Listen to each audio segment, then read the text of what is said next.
और सभी सावन महीने में अधिकतर लड़कियां अगर देखा जाए ना कि पूजा अगर सबसे ज्यादा कौन करता है तो लड़कियां।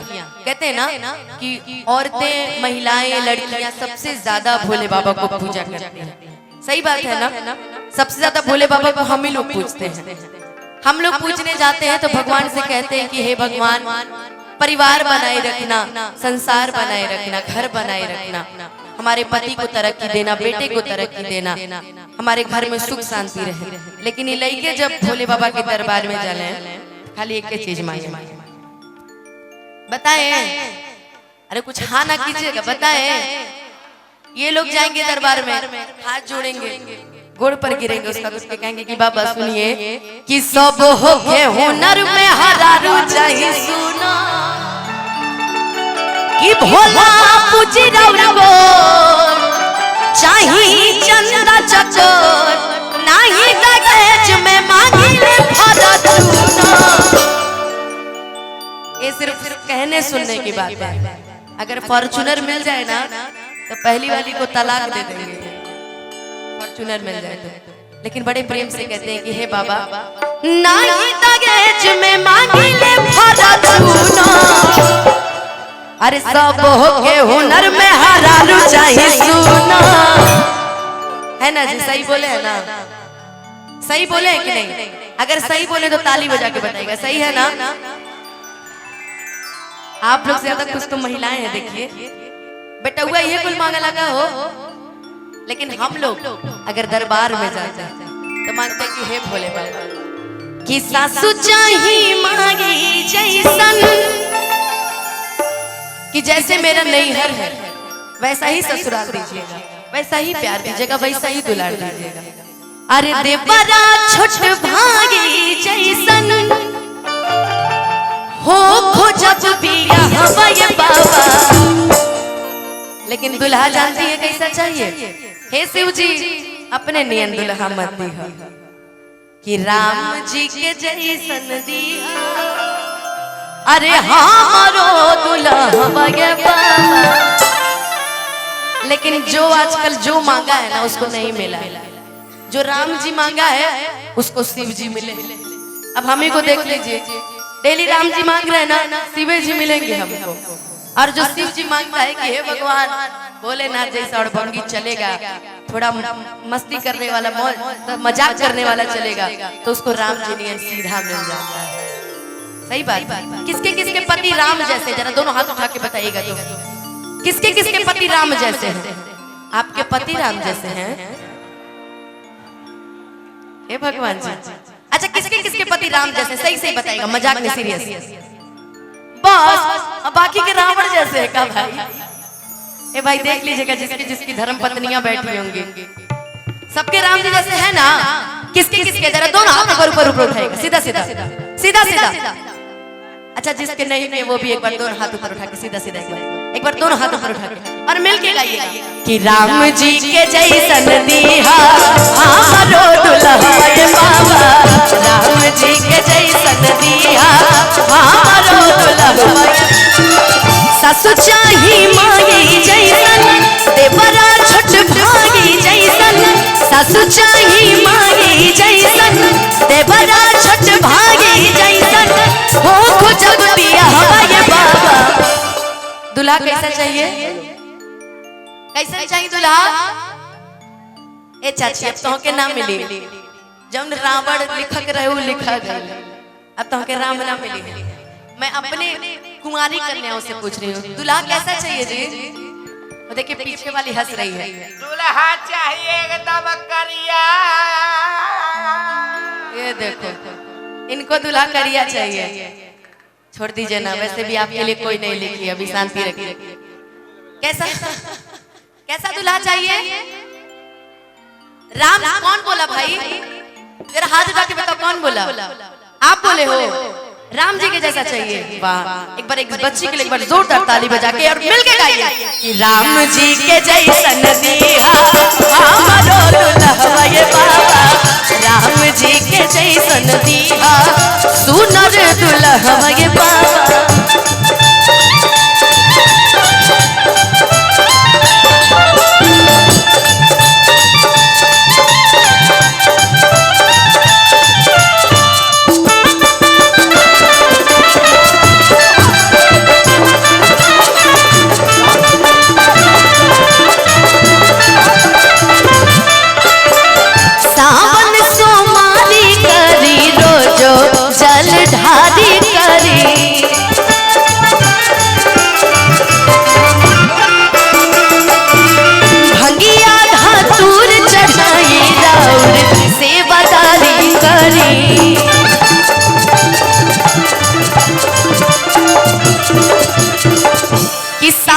तुम्हारी करी रोजो जल ढारी करी अब भंगिया धतूर चढ़ाई राउर सेवादारी।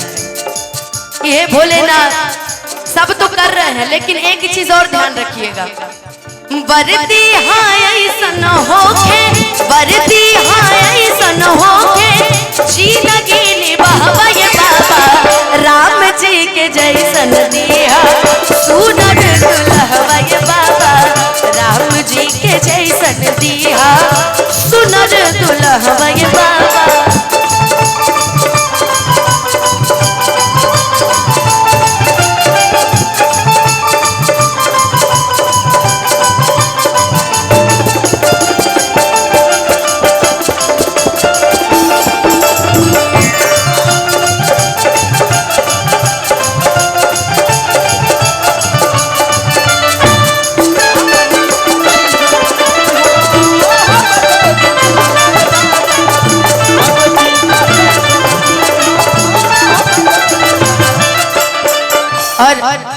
मेरे इस भजन की सबसे खूबसूरत लाइन, जैसे मानी ले बाबा रौरा गौरा मैया के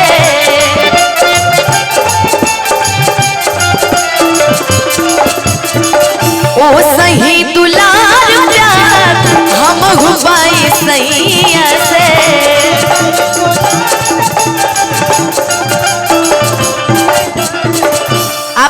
आप सभी एक बात जानते होंगे कि शिव जी गौरा माता से बहुत प्रेम करते थे कि जब सती माता, याद है कि नहीं वो कहानी यज्ञ वाली याद है ना, शिव जी कितने क्रोधित हो गए थे, तो सबसे ज्यादा प्रेम हमारी माता से वो करते हैं, इतना प्रेम करते थे कि मत पूछिए। इसीलिए कह रही है कि जैसे मानी ले बाबा रौरा गौरा मैया ओ सही दुलार प्यार हम पाई सैया से, मतलब जितने हम लोग हैं क्या जी।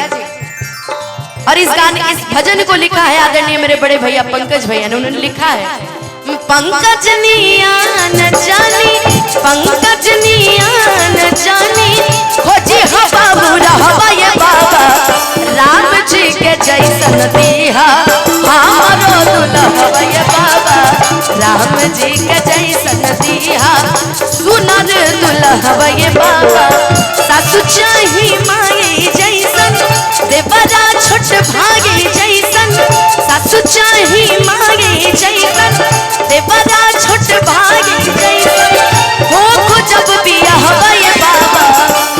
एक बार प्रेम से बोल दीजिए सच्चे दरबार की।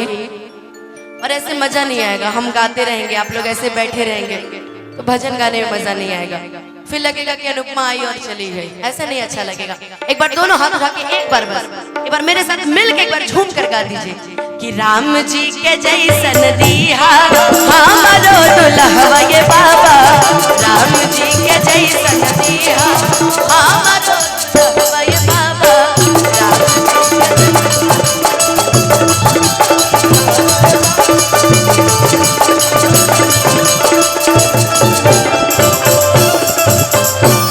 कि राम जी के जैसन दिया सुनर दुल्हवा ये बाबा। सही हो गया।